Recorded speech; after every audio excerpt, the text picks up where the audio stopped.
ನಮ್ಮನೆಗೆ ಇವತ್ತು ಹೊಸ ಗಾಡಿ ಬರುತ್ತೆ, ಹಳೆ ಗಾಡಿ ಹೋಗಿ ನಮ್ಮಮ್ಮ ಆಸೆ ಪಟ್ಟಂಗೆ ಅವ್ರು ಬೇಕಾಗಿರೋ ಕಲರ್ ತಗೋತಾ ಇದ್ದಾರೆ ಇವತ್ತು. ಯೂಶಲಿ ನಮ್ಮಪ್ಪ ನಾನು ಕೇಳೋ ಕಲರ್ ತಗೋತಾ ಇದ್ರು.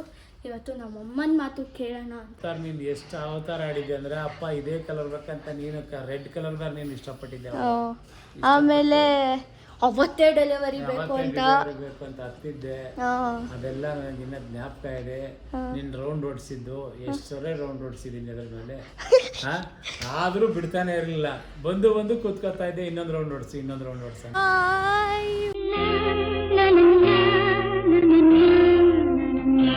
Welcome back to my channel. ನಾನು ಬಂದಿದ್ದೀನಿ ಇವತ್ತು ಹೊಸ ವ್ಲಾಗ್ ಜೊತೆ. ಏನಪ್ಪ ಇವತ್ತು ವ್ಲಾಗು ಅಂದರೆ ನಮ್ಮನೆಗೆ ಇವತ್ತು ಹೊಸ ಗಾಡಿ ಬರುತ್ತೆ, ಹಳೆ ಗಾಡಿ ಹೋಗಿ ಬನ್ನಿ ನಮ್ಮಪ್ಪನ ಕೇಳೋಣ. ಅದು ಎಷ್ಟು ಹಳೆ ಗಾಡಿ, ಆಮೇಲೆ ಅದರಿಂದ ಏನು ಸ್ಟೋರಿ ಇತ್ತು ತೊಗೋಬೇಕಾದ್ರೆ ಅಂತೆಲ್ಲ ಹೇಳ್ತೀನಿ, ಕೇಳಿಸ್ಕೊಳ್ಳಿ.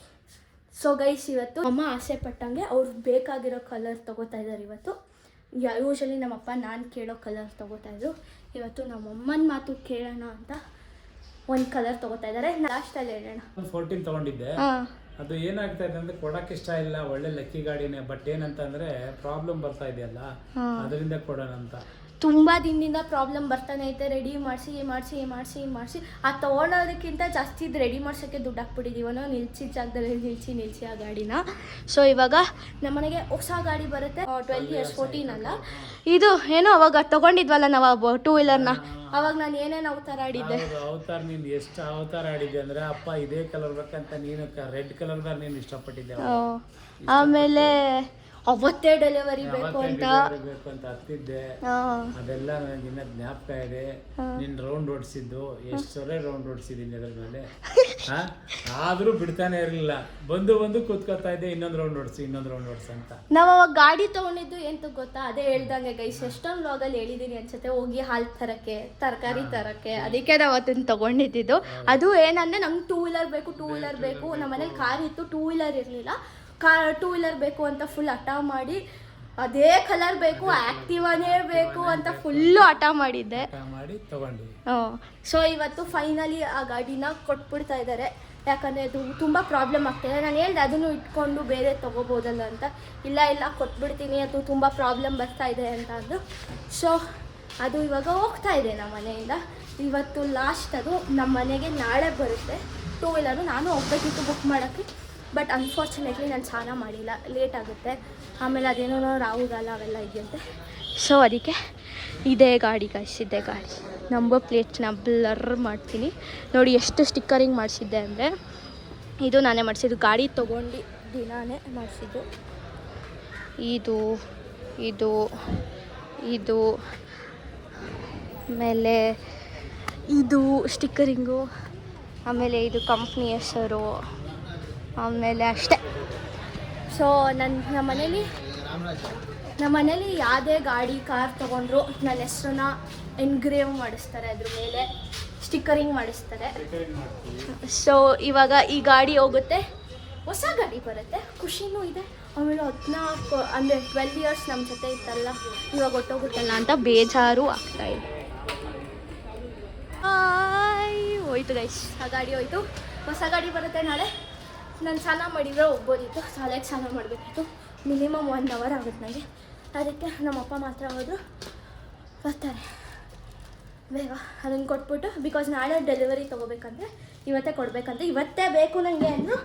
ಬಟ್ ಇವಾಗ ಟೈಮ್ ಬಂದು 3 o'clock ಆಗ್ತಾಯಿದೆ. RTO ಅವ್ರು ಹೊರಟೋಗಿರ್ತಾರಂತೆ. ಸೊ ನಾಳೆ ಬೆಳಗ್ಗೆನೇ ಕೊಡ್ತೀನಿ ಸರ್, ಇವಾಗ ಮಾತ್ರ ಕೇಳಬೇಡಿ ಅಂತ ಅಂದ್ಬಿಟ್ರು. ಆಮೇಲೆ ನಾಳೆ ಗುರುವಾರ ಆಗಿರೋದ್ರಿಂದ ಒಳ್ಳೆ ದಿನ ಅಂದರು ನಮ್ಮಮ್ಮ. ಅದಕ್ಕೆ ನಾಳೆ ಡೆಲಿವರಿ ತಗೋತೀವಿ. ಪ್ಲೀಸ್ ನಮ್ಮ ಹೊಸ ಗಾಡಿ ಬಂದಿದೆ ನೋಡಿ ಗೈಸ್, ಆ್ಯಕ್ಟಿವಾ 125. ನಾನು ಹೋಗಬೇಕಿತ್ತು ಶೋರೂಮ್ಗೆ ಕಲೆಕ್ಟ್ ಮಾಡೋಕ್ಕೆ. ನನಗೆ ಹಾಸ್ಪಿಟ್ಲಿಗೆ ಹೋಗಿದ್ದೆ, ಸ್ವಲ್ಪ ಟೆಸ್ಟ್ ಇತ್ತು. ಏನು ಟೆಸ್ಟು ಅಂತ ಮಿನಿ ವ್ಲಾಗಲ್ಲಿ ಹಾಕ್ತೀನಿ ನೋಡಿ, ಏನಾಯಿತು ಅಂತಲೂ ಹೇಳ್ತೀನಿ ನೋಡಿ. ಸೊ ಹೆಂಗಿದೆ ಗಾಡಿ, ಹೊಸ ಗಾಡಿ ಗೈಸ್. ನಮ್ಮಮ್ಮನ ಮಾತಂಗೆ ಇವತ್ತು ವೈಟ್ ಕಲರ್ ಗಾಡಿ ತೊಗೊಂಡಿದ್ದೀವಿ.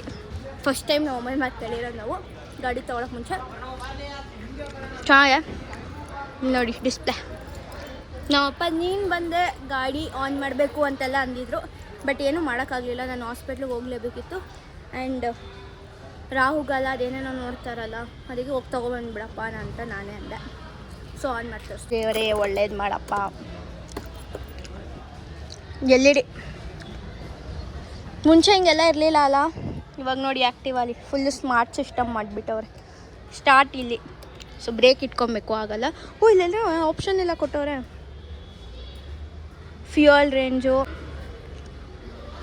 ಆಮೇಲೆ ಅಷ್ಟೇನಾ? ಓ ಕಿಲೋಮೀಟರ್ಸು, ಸೆಟ್ಟಿಂಗು, ಮ್ಯಾಪೆಲ್ಲ ಹಾಕೊಬೋದು ಅಂತ ಇತ್ತು. ಗೊತ್ತಿಲ್ಲ ಅದು ಹೆಂಗೆ ಏನು ಅಂತ. ಆ್ಯಪಲ್ಲಿ ಸೆಟ್ ಮಾಡಿಬಿಟ್ಟು ಮಾಡಬೇಕು ಅಂತ ಇತ್ತು. ನೋಡೋಣ, ಅಪ್ಪನ ಕೇಳ್ತೀನಿ ಹೆಂಗೆ ಏನು ಅಂತೆಲ್ಲ. ಹೋಗಿ 1 ರೌಂಡು ಬರ್ತೀನಿ ಇವಾಗ ಸದ್ಯಕ್ಕೆ. ಆರನ್ ಹಳೆ ಆರನ್ನೇ, ಏನೂ ಚೇಂಜ್ ಆಗಿಲ್ಲ. ಸೀಟಿಗೆ ಇಲ್ಲಿ ಕೊಟ್ಟವ್ರೆ, ಸೀಟು ಫ್ಯೂಲು. ಸ್ಟಾರ್ಟು ಹೊಸ ಡಿಯೋಗೆಲ್ಲ ಇವಾಗ ಹೆಂಗೆ ಕೊಡ್ತಾರೆ ಹಂಗೆ. 65 ಕಿಲೋಮೀಟರ್ ರೇಂಜ್ ಇದೆ ಸದ್ಯಕ್ಕೆ. 8 ಕಿಲೋಮೀಟರ್ಸ್ ಓಡಾಡಿದೆ ಗಾಡಿ ಇಲ್ಲಿವರೆಗೂ. ಗೈಸ್, ನಮ್ಮ ಹಳೆ ಗಾಡಿ 3,500ನೋ 4,000ನೋ ಅಷ್ಟೇ ಓಡಿದ್ದು. ಕೊಟ್ಬಿಟ್ಟಿವಿ 12 ವರ್ಷಕ್ಕೆ 3,500 ಕಿಲೋಮೀಟರ್ ಅಷ್ಟೇ ಓಡಿದ್ದು. ಸೊ ಅದು ಬಿಟ್ಟರೆ ಇನ್ನೆಲ್ಲ ಫೀಚರ್ಸು ಚೆನ್ನಾಗಿದೆ ಗೈಸ್. ನೋಡಿ, ಇವಾಗ ಕಲ್ತ್ಕೊಂಡೆ ನಾನು ಹೆಂಗೆ ಆಪರೇಟ್ ಮಾಡೋದಂತ. ಹಿಂಗೆ ಹೋಗ್ಬಿಟ್ಟು ಹಿಂಗೆ ಹೋದರೆ ಸೆಟ್ಟಿಂಗ್ಗೆ ಬರೀ ಹಿಂಗಿಷ್ಟೇ ತಿರುಗಿಸೋದು, ಬಟನ್ ಪ್ರೆಸ್ ಮಾಡೋಕ್ಕಾಗಲ್ಲ. ಹಿಂಗೆ back, general display, brightness, theme ನೋಡೋಣ ಇದು ಡಾರ್ಕ್ ಹಾಕೋಣ. ಹೆಂಗೆ ಹಾಕೋದಿದು ಅಷ್ಟೇನಾ? ಓ ಇದು ಬ್ಯಾಕ್ ಹೋಗೋದಷ್ಟೇ, ಹಿಂಗೆ ಹಾಕ್ಬಿಟ್ಟು. ಓ ಇವಾಗ ಬ್ಲ್ಯಾಕ್ ಆಯ್ತು ನೋಡಿ, ಚೆನ್ನಾಗೈತಲ್ಲ. ವೈಟ್ ಹಾಕೋಣ, ನಮ್ಮ ಅಪ್ಪಂಗೆ ವೈಟೇ ಬೇಕಂತೆ.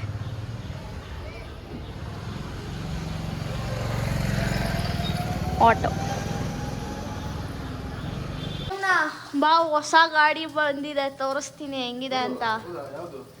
ಹೋಂಡಾ ಆಕ್ಟಿವಾ 125. Yes, exchange bonus. ನಮ್ಮಣ್ಣ ಗಾಡಿ ನೋಡೋಕೆ ಬಂದಿದ್ದಾನೆ.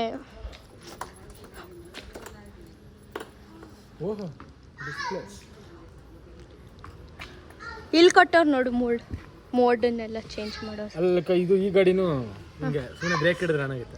ಇಲ್ಲ, ಫ್ಯೂಲ್ ರೇಂಜು ಅವಾಗಲೇ ತೋರಿಸ್ದೆ. ಸೆಟ್ಟಿಂಗ್ಸ್ ಈ ಕಡೆ ಒತ್ತಕ್ಕಾಗಲ್ಲ, ಸುಮ್ಮನೆ ಸ್ಲೈಡ್ ಹಿಂಗೆ. ಫಂಕ್ಷನ್ ಹಾಂ, ಡಿಸ್ಪ್ಲೇ. ಅದು ನನಗೆ ಇಲ್ಲಿ ಇದು ಮ್ಯಾಪ್ ಹೆಂಗೆ ಹಾಕೋದಂತ ಗೊತ್ತಾಗಲಿಲ್ಲ. Display bright. ಗಾಡಿ ಹಳೇದಕ್ಕಿಂತ ದೊಡ್ಡದು ಅನ್ನಿಸ್ತಾ ಇಲ್ಲ. ಅಲ್ಲಿ ಸ್ಟ್ಯಾಂಡ್ ಇದ್ರೆ ಅವನಾಗಲ್ಲ.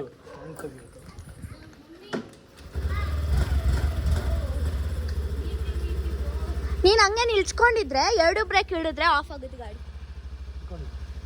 ಆಗ್ಲೇ ಆಯ್ತು, ನಾನು ಬರ್ಬೇಕು. ಅದು ಆಟೋ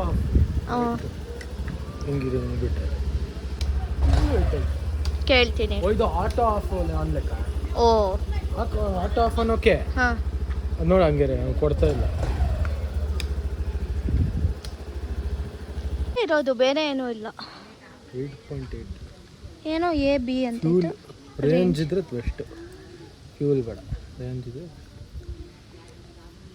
ಇಲ್ಲಿ ಎಕೋನು ಇದೆ ನೋಡು, ಎಕೋನು ಹಾಕೊಬೋದು, ಮತ್ತೆ ಚೇಂಜ್ ಮಾಡ್ಬೋದು. ಸ್ಪೋರ್ಟ್ ಇಲ್ಲ ಅನ್ಸುತ್ತೆ. ಇರು ಮ್ಯಾಪ್ ಹೇಳಿದ್ರು ಅವರು. ಗೊತ್ತಿಲ್ಲ. ಹೇಳಿದ್ರು ನೆನೆ. ಈ ಮಾಡಲ್ ಐತಾ? ಬೇರೆ ಮೆನ್ಯೂನೇ ಕಾಣ್ತಾ ಇಲ್ಲ. ಇದೆ ಲಾಸ್ಟ್ ವರ್ಷನು, ಅದು ಬಿಟ್ರೆ ಸ್ಮಾರ್ಟು. ಸೊ ಗೈಸ್, ಈ ವ್ಲಾಗ್ನ ಇಲ್ಲಿಗೆ ಎಂಡ್ ಮಾಡ್ತೀನಿ. ನಿಮಗೆ ಇಷ್ಟ ಆಗಿದೆ ಲೈಕ್ ಮಾಡಿ, ಶೇರ್ ಮಾಡಿ, ಕಮೆಂಟ್ ಮಾಡಿ, ಹಾಗೆ ಸಬ್ಸ್ಕ್ರೈಬ್ ಮಾಡಿ. ಹೋಪ್ಸೋ ನಿಮಗೆ ಇಷ್ಟ ಆಗಿದೆ ಅಂತ ಅನ್ಕೊಂತೀನಿ. Thank you for watching. Jaya.